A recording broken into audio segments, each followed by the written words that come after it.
伫咧新北市的三重埔，有民众要出门时阵，拢甲这窗仔门关好势，甲狗留伫厝内面。想袂到这厝头家敲电话互伊，讲你的狗仔对露台摔落来，送病院有关救无回来。新北市动保处是认定讲，这是过失伤害造成动物死亡，违反着动保法，甲这个主人罚15000块。圈圈，哎呦！家主人真欢喜地耍，花贵宾挖过真活力。南面走客厅，南面走厨房，四界地走。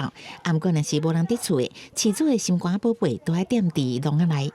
正常上下班去带一个宠物在身边，一方面就是也是会影响到工作，在家的时间大概6到8小时。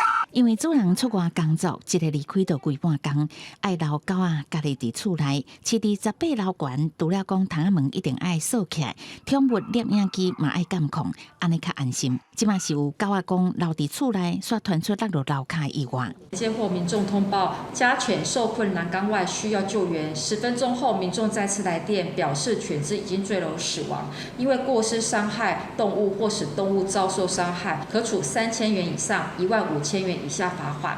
这件代志发生伫新北市三重埔，饲主住伫公寓6楼，窗仔门讲有关好，出门了后收到判消息，厝主敲电话讲狗仔为露台落来，经过抢救无效死亡，毋但爱面对狗仔死去的毋甘，阁爱互新北动保处罚15000块。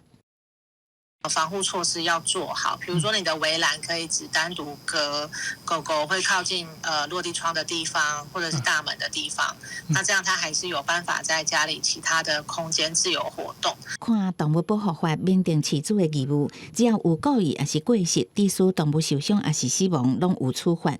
只是主人可能出外工作，常常有急事爱出门，把宠物留伫厝内。动保团体嘛建议爱加装安全锁，还是暂时关伫笼仔内，避免危险的代志发生。